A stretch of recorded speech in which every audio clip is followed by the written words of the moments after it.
తెల్లవారే వెలుగు రేఖలా పచ్చ పచ్చ పచ్చి మట్టి బొమ్మలా అల్లి బిల్లి వెన్న పాల నురగలా అచ్చ తెలుగు ఇంటి పూల కొమ్మలా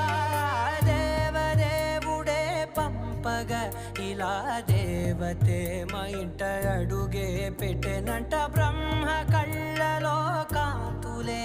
మా అమ్మలా మా కోసం మళ్ళీ లాలి పాడేనంట.